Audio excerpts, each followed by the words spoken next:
اور کچھ بھی نہیں تو 8 دن میں سب لوگ تمام اماموں کی بارگاہ میں حاضر ہوتے ہیں.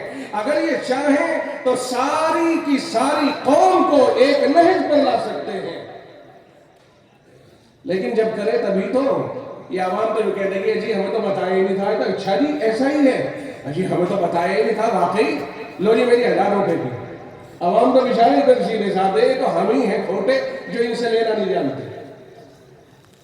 ابھی تو اعلان کر دو ہی میں دیکھتا ہوں کون سا نہیں دیتا ان میں سے. لیکن میں چندہ نہیں کروں گا کبھی تم ڈر جاؤ یہ کون آ گیا. تو ایک یہ کہ قرآن کریم بہت شاندار پڑھنے والے بچے ہیں. ایسا محسوس ہوا جیسا کہ ان کا موضوع خاص قرآن کریم پر محنت کرنا ہے. لیکن میں یہ بھی نہیں کہوں گا کہ موضوع خاص قرآن کریم ہے, کیونکہ اگر ایسا ہوتا تو جو طلبہ دوسرا پروگرام پیش کر رہے ہیں, مثلا تقریر کر رہے ہیں, نعت پڑھ رہے ہیں, نعت خواہ آیا تو جی چاہا کہ اس کی ایک اور سنے, وہ چلتا ہی رہے. اور اگر تقریر کرنے والا آیا, بیان و خطابت کرنے والا آیا تو ہم بیٹھے پیچھے شرما رہے ہیں کہ یار یہ اتنا بہترین بیان کر رہا ہے, لوگ یہ سمجھیں گے کہ اگر اسی کا بیان کرا لیتے تو وہی کافی تھا, دوسرے کو خواہ بٹھانے کی کیا ضرورت پیش آئی. بہت عمدہ بیان ہوا. تو کل ملا کر میں سمجھتا ہوں کہ مدرسہ نہایت ہی لائق و فائق اساتذہ پر مشتمل ہے اور انتہائی چوکسائی کے ساتھ ادارے میں کام ہو رہا ہے. اور یہ معتمین کی نظر ہو سکتی ہے, اساتذہ کی محنت اور جو شورا یا کمیٹی یا سرپرست ہو سکتے ہیں ان کی توجہ اور یہاں رہنے والے طلبہ کی اپنی فدائیت اور محنت اور کسی اللہ والے کی دعا کا دخل, اللہ کی رحمت اور اس کا فضل و کرم, ان سب چیزوں نے اس مدرسے کی دستگیری فرما رکھی ہے. اللہ تعالیٰ اس ادارے کو نظر بد سے محفوظ فرمائے.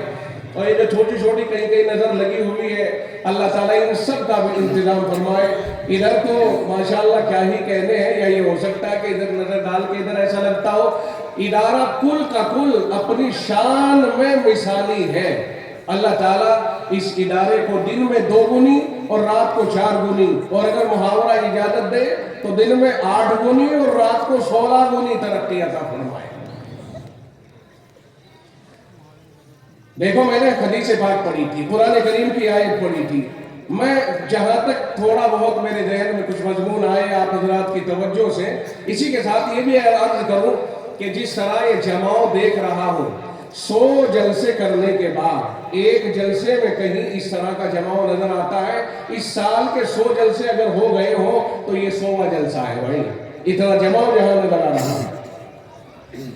کوئی آخر میں جب کہتے ہیں نا کہیں, اسی لیے میں آخر میں آتا نہیں, میں کہتا ہوں بابا مجھے معاف کرو, آخر میں مت لاؤ, شروع میں لاؤ تو بیچ میں لے آؤ, چلو شروع میں نہ لاتے بیچ میں لے آؤ, آخر میں مت لے جاؤ, مجھے بڈھا مت کرو. میں ابھی جوان سمجھتا ہوں اپنے آپ کو, تو اگر اخیر میں لاؤ گے تو اس کا مطلب مجھے بڑھاپے کا احساس ہونے لگے گا, اور میں اپنے آپ کو جب تک جیوں گا برا محسوس کرنے کو تیار نہیں. احساس سے آدمی بہت پیچھے چلا جاتا ہے. احساس کمتری, بڑھاپے کا احساس یا احساس کمتری ہے, کچھ بھی نہیں کر پائیں گے. تو جب ہمیں پیچھے آخر میں لے جاتے ہیں دھکیل کے, تو ہم یہ محسوس کرنے لگتے ہیں کہ کہیں ایسا تو نہیں ہے غلط فہمی میں مبتلا ہو گئے, بوڑھا سمجھنے لگے ہو ہمیں. لیکن آج ہم یہ محسوس نہیں کر رہے ہیں, اس لیے کہ آج تو تقریر ہی اب شروع کرا, یہ انہوں نے ابھی تک تو بچوں کا پروگرام تھا, آج تو ہم اپنے کو بالغ ہی محسوس کر رہے ہیں. بڑے بڑے حضرات تشریف فرما ہے.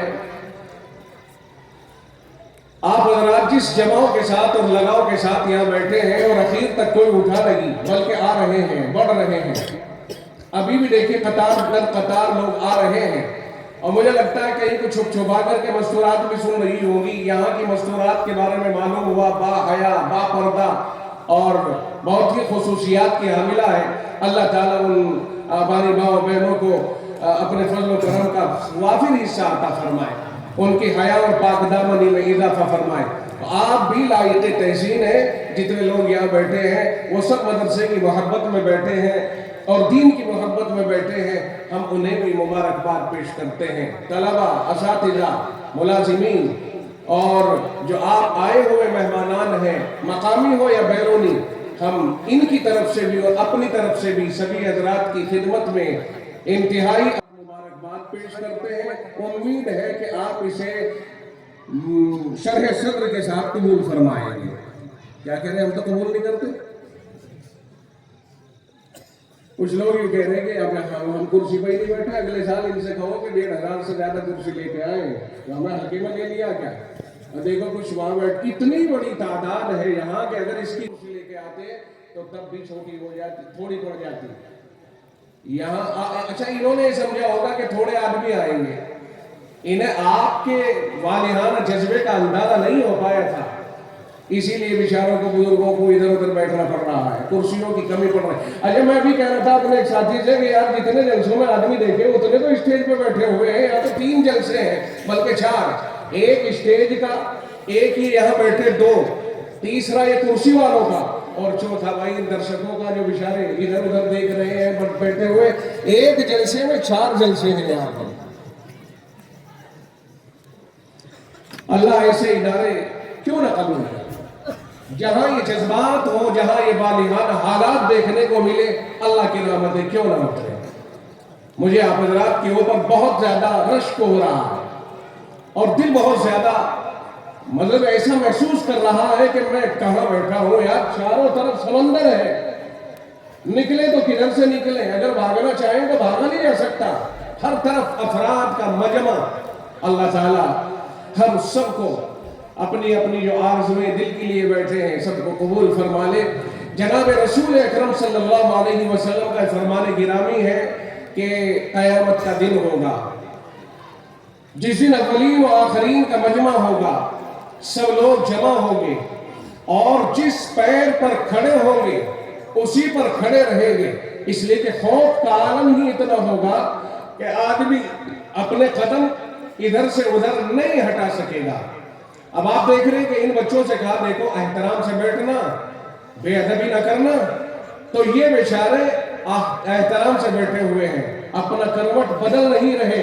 قیامت کے دن خوف خدا طاری ہوگا، لوگ جہاں کھڑے ہو گئے وہیں کھڑے ہو جائیں گے.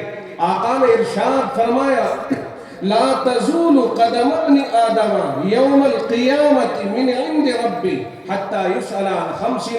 فرمایا کہ 5 باتیں، 5 سوالات اللہ کی طرف سے سب کے سامنے پیش کیے جائیں گے اور ہر ایک کو ان 5 سوالات کا جواب دینا ہوگا. توجہ رہے، آپ ان 5 سوالوں کو یاد کریں اور ان کی تیاری کریں، اس لیے کہ جو چیز ہونے والی ہے اور اس کا ہونا یقینی ہے اور اس کے ہونے میں کوئی شک و شبہ نہیں، اسے رسول اللہ صلی اللہ علیہ وسلم نے بتا دیا، تو یقینی بات ہے کہ اس کو ہمیں یاد کر کے اس کی تیاری کرنا یہ ہمارے لیے لازم اور ضروری ہے. آقا نے فرمایا 5 سوالات ہر آدمی سے اللہ کرے گا اور جب تک وہ ان 5 سوالوں کے جواب نہیں دے دیں گے اپنا ایک قدم بھی ادھر سے ادھر نہیں ہٹا سکتے ہیں. فرمایا پہلا سوال یاد کرو گے جی؟ اگر یاد کرو تو میں آپ کو بتلاتا جاؤں گا ایک ایک کر کے. میرا مقصد آج کے اس حالت کو دیکھ کر کے جی چاہ رہا ہے کہ آپ کو وہ سوال پختہ یاد ہونے چاہیے اور یاد کر کے پھر تیاری دوسرے بھائیوں کو بھی کرائیے، اس لیے کہ ہماری اس شریعت کا دار و مدار اسی بات کے اوپر ہے کہ بات سامنے آئے اور سننے والا خود بھی اس کے اوپر عمل کرے اور دوسروں کو بھی وہ بات لے جا کر کے پیش کرے. آقا رحمت صلی اللہ علیہ وسلم نے جب اپنی وفات سے تقریباً 81 دن پہلے ایک بلیغ خطبہ ارشاد فرمایا. آپ حجۃ الوداع میں ہیں، عرفات کے میدان میں ہیں، 9 ذی الحجہ ہے.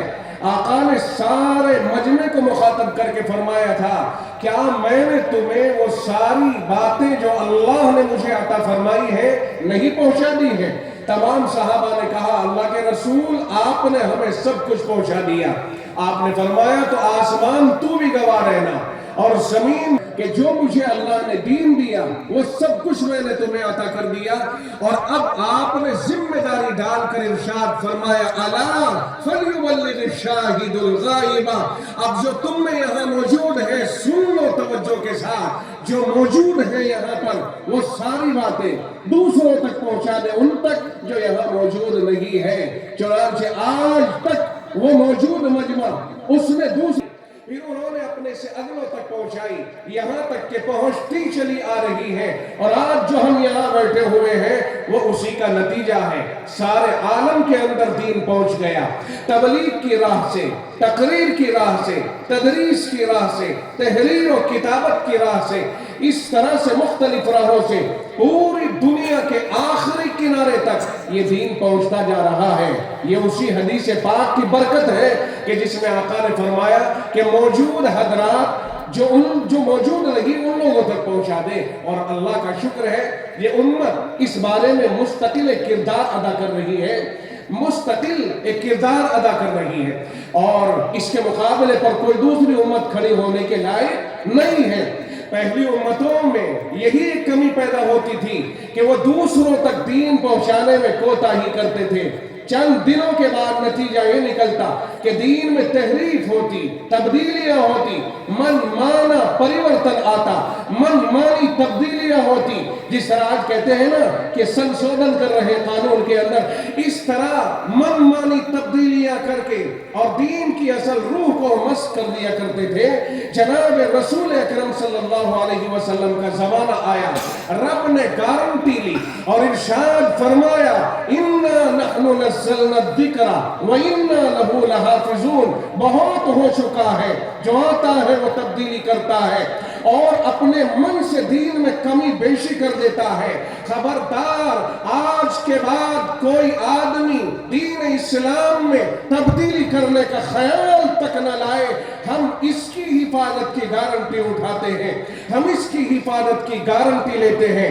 رب نے قرآن کریم میں کلیئر کر دیا ہے اِنَّا نَحْنُ نَزَّلْنَا الذِّكْرَ وَإِنَّا لَهُ لَحَافِظُونَ۔ قرآن ہم نے ہی اتارا ہے، ہم ہی اس کی حفاظت کرنے والے ہیں۔ اور جب رب نے حفاظت کا وعدہ کیا اور دعویٰ کیا اور گارنٹی لی تو اللہ نے ایسے حالات پیدا کر دیے کہ ساری دنیا میں حفاظت کرنے کے لیے حافظوں کو تیار کر دیا۔ قرآن حافظوں کے سینوں میں رکھا جاتا ہے اور وہ اپنے سینوں میں رکھ کر اس کی حفاظت کرتے ہیں، زبانوں پر تلاوت کرتے ہیں، قرآن کی اپنے دل و دماغ میں رکھ کر حفاظت کرتے ہیں اور اسے دوسروں تک پہنچاتے ہیں۔ رمضان المبارک میں اسے پڑھتے اور یاد کر کے تراویح میں اس کو سنتے اور سناتے ہیں۔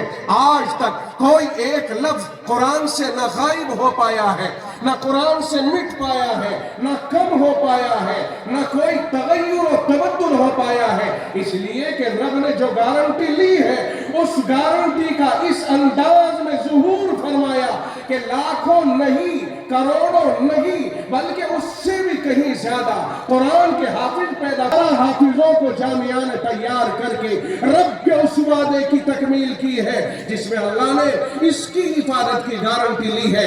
اب یہ حافظ اپنے سینوں میں قرآن کریم کو رکھ کر اس کی حفاظت کرتے رہیں گے۔ یہ ہے اللہ کا نظام۔ اس دین کے اندر کوئی تبدیلی ہوتی کیوں؟ اس کی حفاظت کرنے والے پیدا ہی اللہ نے اتنے کر دیے۔ اگر کوئی ایک لفظ بھی قرآن کریم میں بدل کر اور اگر کوئی قرآن کریم کے الفاظ یا آیات میں تبدیلی کر کے میدان میں لائے، عوام کے درمیان لے جائے اور وہ چاہے کہ پتہ کسی کو نہ چلے، میں اسے گاؤں میں لے جا کے اس نسخے کو تقسیم کروں کہ پتہ کسی کو نہ لگے اور وہ اس غلط آیات اور الفاظ کو رٹ لے، فرمایا نہ یہ نہیں ہو سکتا ہے۔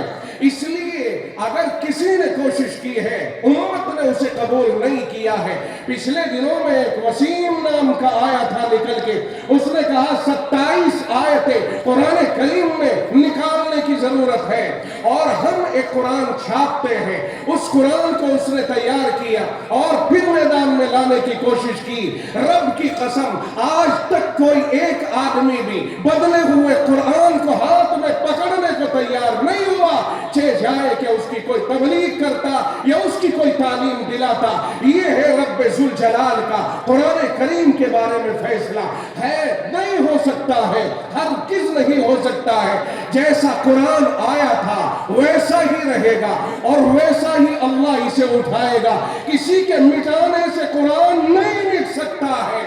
کوئی لاکھ کوشش کرے، ہزار کوشش کرے، کتنی ہی کابینہ بلائے، کتنے ہی افراد بلائے، ہرگز قرآن کریم کو کوئی مٹا نہیں سکتا ہے۔ اگر قرآن کو کسی نے مٹا دیا تو اس کا مطلب یہ ہوا کہ رب حفاظت کرنے میں تھک گیا اور ہار گیا۔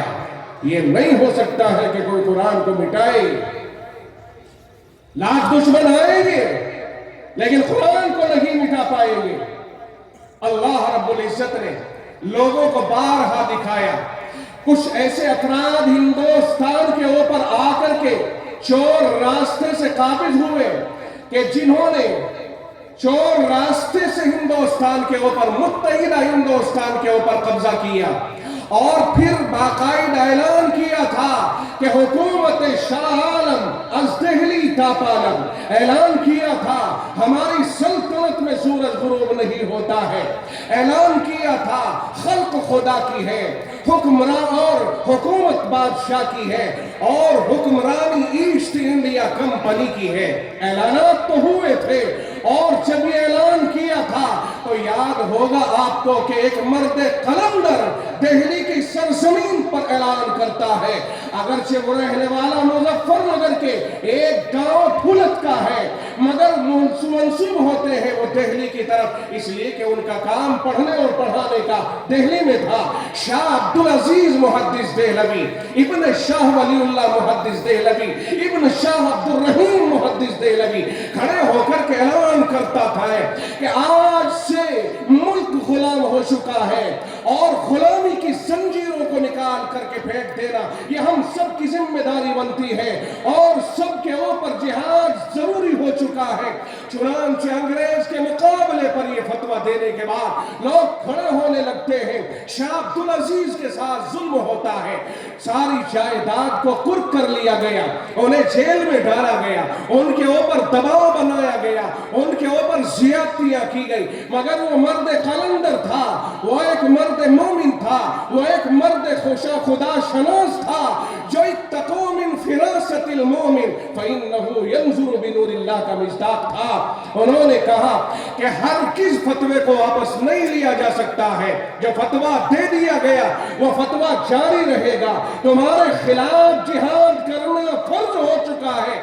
چنانچہ فتویٰ جاری کیا، فتوے کے سلے میں علماء کھڑے ہو گئے اور لگاتار ہندوستان میں کوششیں چلتی رہی انگریز کے خلاف۔ وہ سلطان ٹیپو رحمت اللہ علیہ، شاہ اسماعیل شہید رحمت اللہ علیہ، سید احمد شہید رحمت اللہ علیہ، مولانا جعفر تھانیسری رحمت اللہ علیہ، مولانا یحییٰ علی، مولانا مملوک علی، مولانا قاسم نانوتوی، مولانا یعقوب نانوتوی، حضرت مولانا رشید احمد گنگوہی، کن کن کے نام لیے جائیں، ہزاروں علماء آگے بڑھتے ہیں اور اپنے اپنے وقت پر انگریز کے خلاف قدم اٹھاتے ہیں، یہاں تک کہ 1947 میں انگریز کو اس ملک کو چھوڑ کر کے جانا پڑا۔ اسی فتوی شاہ عبدالعزیز محدث دہلوی کا اثر تھا۔ قرآن کو مٹانے کی کوششیں کی گئی۔ میں تاریخ میں جانا نہیں چاہتا، ایک لمبی بحث ہو جائے گی اور گھنٹوں اس کے لیے درکار ہوں گے، میں لپیٹ اور سمیٹ کر چند الفاظ میں بات کو پوری کر رہا ہوں کہ وقت آیا اور حضرت نانوتوی رحمت اللہ علیہ نے میٹنگ کی جس میں حضرت مولانا رشید احمد گنگوہی، حافظ ضامن شہید رحمت اللہ علیہ، یہ بڑے بڑے اکابر موجود ہیں دہلی کے آس پاس، اور کہا جاتا ہے کہ انگریز مسلط ہو گیا، انگریز ملک پر قابض ہو گیا، اسے یہاں سے کھدیڑنا ہماری ذمہ داری ہے۔ اس نے مدارس کے اوپر بلڈوزر چلائے ہیں، اس نے مساجد کو منہدم کیا، اس نے مسلمانوں کے ساتھ زیادتیاں کی ہیں، ملک کو قبضانے کی ناجائز کوشش کی ہے۔ کوئی کہتا ہے کہ ہم تعداد کے اعتبار سے ان کے مقابلے پر نہیں ہے، ہماری تعداد ہلکی ہے، اسباب کم ہے، ہم ان کا مقابلہ نہیں کر پائیں گے مسلح انداز میں۔ حضرت کو جوش آیا، وجد آیا اور حضرت نانوتوی بانی دارالعلوم دیوبند نے ارشاد فرمایا کہ او سن لو، ہماری تعداد غازیان بدر سے تو کم نہیں ہے. ہم مسلح جدوجہد کریں گے, ہم ہتھیاروں سے جہاد کریں گے, اور آخری دم تک ہم انگریز کے سامنے مقابلے پر رہیں گے. یہ ہے وہ ہمارے اکابر, اور یہ ہے وہ علماء جنہوں نے ہندوستان کو بھی بچایا اور دین اسلام کو بھی بچایا. یہ مت سمجھیے کہ علماء کا کوئی کردار نہیں ہے. اگر علماء نہ ہوتے تو صلحاء نہ ہوتے, اولیاء اللہ نہ ہوں گے, اتقیاء نہ ہوں گے, اصفیاء نہ ہوں گے, قرآن کی تعلیمات جاری نہیں رہے گی. اس لیے کہ جناب رسول اکرم صلی اللہ علیہ وسلم نے اعتماد کے ساتھ پورے دین کی وراثت علماء کے حوالے فرمائی ہے. اور جب اللہ نے پیغمبری کا سلسلہ روکا اور اس کا اختتام کر دیا, اور جناب رسول اکرم صلی اللہ علیہ وسلم کے سر اقدس کے اوپر تاج ختم نبوت کو سجا دیا گیا کہ آپ کے بعد کوئی نبی نہیں آئے گا, تو سوال یہ پیدا ہوا کہ نبی تو انسانوں کی ہدایت کے لیے آتے ہیں, جب نبوت نہیں آئے گی تو ہدایت کیسے ہوگی؟ یہ لوگ گمراہی میں جیئیں گے. تو جواب اللہ نے جناب رسول اکرم صلی اللہ علیہ وسلم کے قلب اطہر میں مضمون ڈال کے عنایت فرمایا, اور آقا نے ارشاد فرمایا ان العلماء ورثۃ الانبیاء. فرمایا گھبرانے کی ضرورت نہیں اور اس طرح کا خیال لانے کی ضرورت نہیں کہ اگر نبی نہیں آئیں گے تو ان لوگوں کا ہدایت کا کیا ہوگا. اللہ نے نبی کی زبانی سے ارشاد فرما دیا اور نبی کی زبان سے کہلوا دیا کہ بتا دو انہیں کہ میری امت میں علماء پیدا ہوں گے اور وہ نبیوں کے وارث ہوں گے, اس دین کی وراثت کو کائنات کے چپے چپے پر پہنچائیں گے. اعتماد کس کے اوپر ہوا بھائی؟ ایمانداری سے بولیے. نبی آخر الزمان پر نبوت مکمل, اس کے بعد نبی نہیں آئے گا تو دین کا کیا ہوگا؟ اعتماد رب نے کس کے اوپر کیا ہے؟ بولتے کیوں نہیں؟ علماء کے اوپر اعتماد کیا. پھر بولو,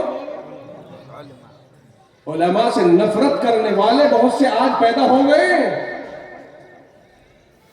جن علماء پر رب اعتماد کرتا ہے, جن پر رسول اعتماد کرتا ہے, آج کے دور کا بدبخت اگر ان پر انگلی اٹھاتا ہے تو وہ بد نصیب ہو سکتا ہے, خوش نصیب نہیں ہو سکتا ہے. اور علماء کا اس سے بگڑتا کیا ہے؟ علماء کا اس سے بگڑتا کیا ہے؟ اس لیے کہ رب نے اعتماد کیا, مصطفیٰ نے اعتماد کیا. اب دنیا کہیں جائے, جناب رسول اکرم صلی اللہ علیہ وسلم نے فرمایا خیرکم من تعلم القرآن وعلمہ. تم میں سب سے بہتر وہ ہے جو قرآن کریم کو سیکھے اور سکھائے. اب کوئی کچھ بھی کہتا رہے, انہیں کسی سند کی ضرورت نہیں. میں ابھی یہ بات کہوں گا مفتی مدثر صاحب سے بھی کہ انہوں نے کھڑے ہو کر کے اعلان کیا اور اپنے کورس کی دلچسپی کو بڑھانے کے لیے سہارا اس کورس کا لیا ہے جو قرآن کے سامنے ٹھہرنے کی ہمت نہیں رکھتا ہے. ہمارے یہاں تعلیم ہوتی ہے, قرآن کی تعلیم ہوتی ہے, درس نظامی میں جلالین شریف تک تعلیم ہوتی ہے, سب کچھ ہوتا ہے. یاد رکھیے مولویوں نے ہر چیز کا ٹھیکہ نہیں لیا ہے. مولوی تو چندہ کر کے لاتے ہیں اور عقائد, عبادات اور یہ قرآن کریم کے الفاظ اور ان سب چیزوں کے تھامے پڑے ہوئے ہیں. جو کچھ کر رہے ہیں یہ بہت بڑا کام کر رہے ہیں. جو امیر لوگ ہیں, مالدار لوگ ہیں, فیکٹریوں والے ہیں, کارخانوں والے ہیں, یہ ذمہ داریاں ان کی بنتی ہیں. ایک طرف دارالعلوم دیوبند ہے, دوسری طرف علی گڑھ مسلم یونیورسٹی ہے. مسلم یونیورسٹی کے لوگوں نے کیا کیا ہے آپ ان کی طرف جائیے. دارالعلوم دیوبند کے فضلاء نے کیا نہیں کیا ہے آپ ادھر آئیے. دارالعلوم اپنے مشن میں 100% کامیاب ہے. جس دور میں مدرسوں پہ بلڈوزر چلایا گیا اور لوگوں کے عقائد کا سب سے بڑا مسئلہ پیش آ گیا. مولانا سمجھیے اس بات کو اچھی طرح سے, احساس کمتری کو اپنے دل سے نکالیے. ہم نے احساس کمتری میں مبتلا ہو کر لوگوں کے سامنے دست بستہ کھڑے ہونے کا اور معذرت خواہی کرنے کا ٹھیکہ نہیں لیا ہے. آج الحمدللہ علماء کے اوپر اعتماد ہے. قرآن اگر نہیں ہے تو کائنات نہیں ہے, قرآن اگر ہے تو سب کچھ ہے.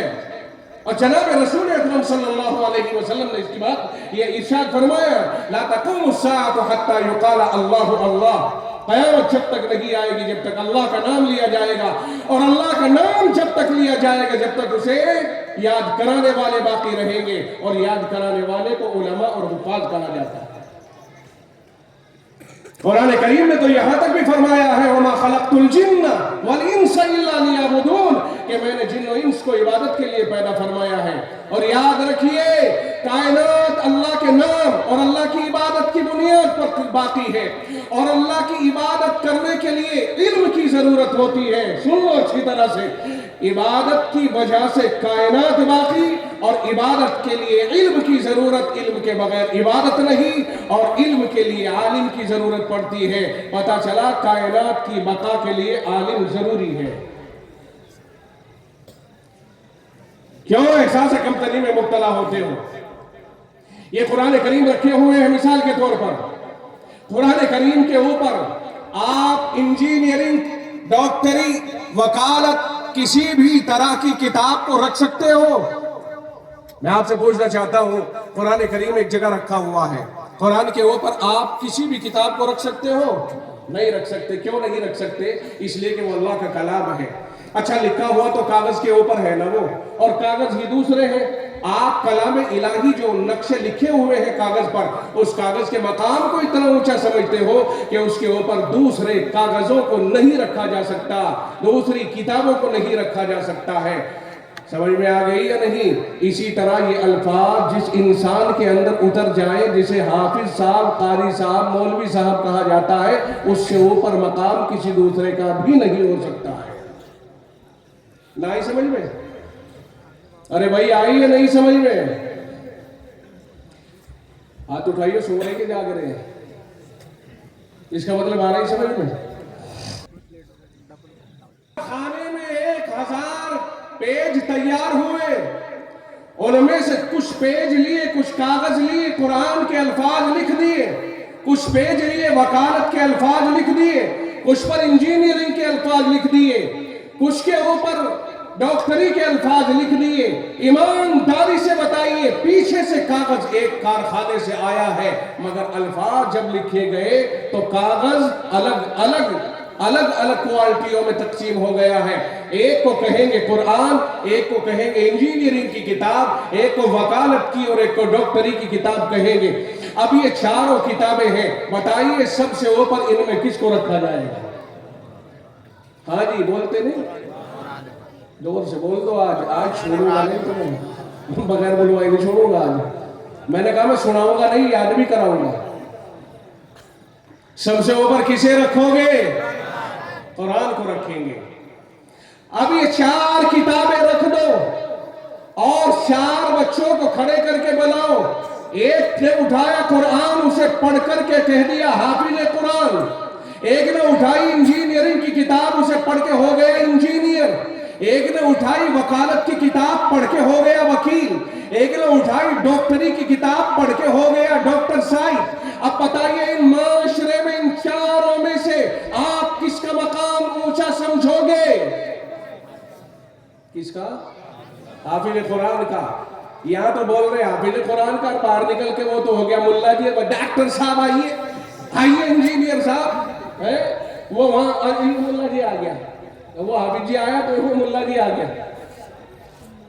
جب تک یہ تصور ہمارے ذہن میں رہے گا، جب تک ہمیں عزت دنیا میں کہیں نہیں مل سکتی ہے۔ جو قرآن کا احساس نہیں کرے گا، خدا اسے عزت عطا نہیں فرما سکتا۔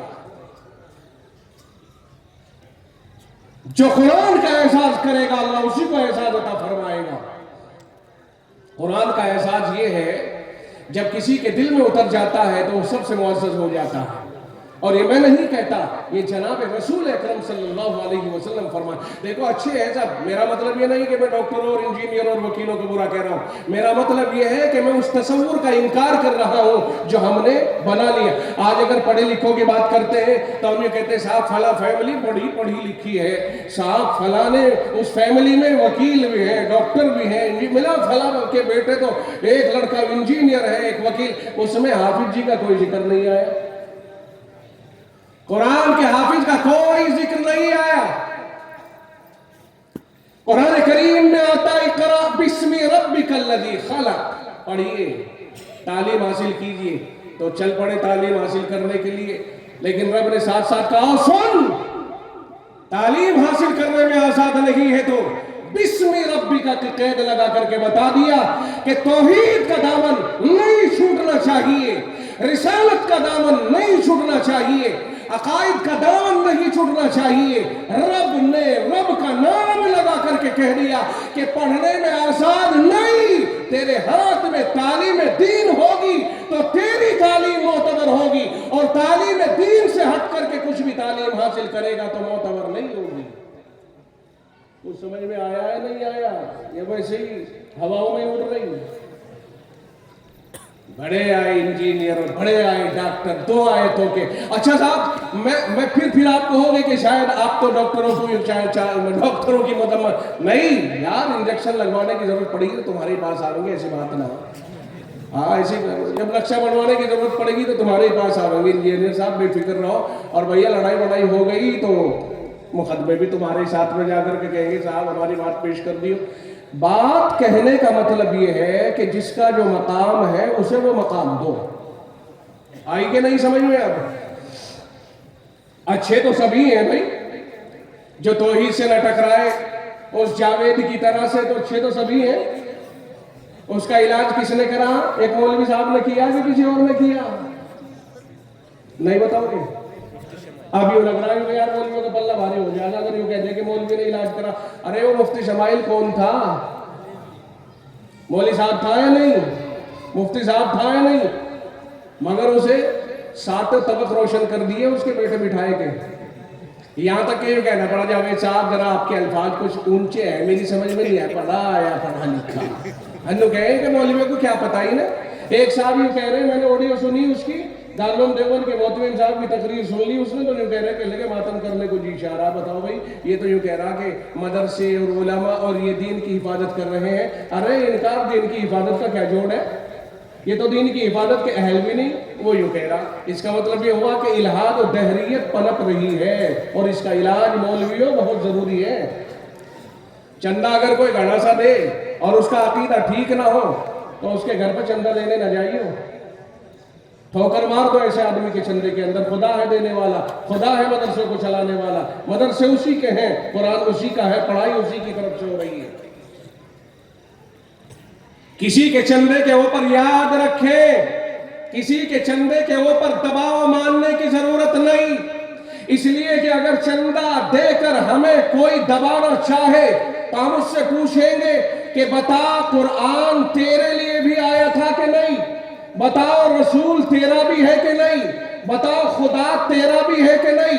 اور جب رسول تیرا بھی ہے، خدا تیرا بھی ہے، اللہ تیرا بھی ہے، رب تیرا بھی ہے، قرآن تیرا بھی ہے، تو اسے پھیلانے اور عام کرنے کی ذمہ داری مالدار تمہارے اوپر آئی کہ نہیں آئی؟ اور جب آئی تو تم نے اپنا حق ادا کیا ہے چندہ دے کے، ہم پہ احسان نہیں کیا ہے۔ اس لیے چندہ دینے والوں کے سامنے جی ایسے بھیگی بلی کی طرح مت جایا کرو، چوڑے ہو کر کے جایا کرو۔ ہم تمہیں تمہارا حق یاد دلانے آئے ہیں، اپنا حق ادا کرو۔ ہم تمہارے سامنے سجدہ کرنے نہیں آئے ہیں۔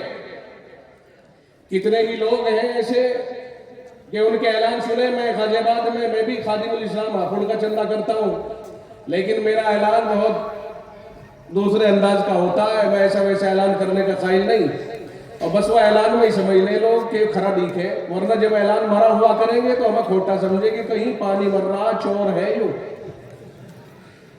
تو بھائی اعلان کریں گے بہت سارے، میرے محترم بزرگوں دوستوں، میں پھلا جگہ سے آیا ہوں، یتیم مسکین اور مرن ایسے اور ویسے اور یہ پڑھتے ہیں، اور زکوٰۃ فطرہ صدقہ اور سود اور بیاج اور سب دے دیو۔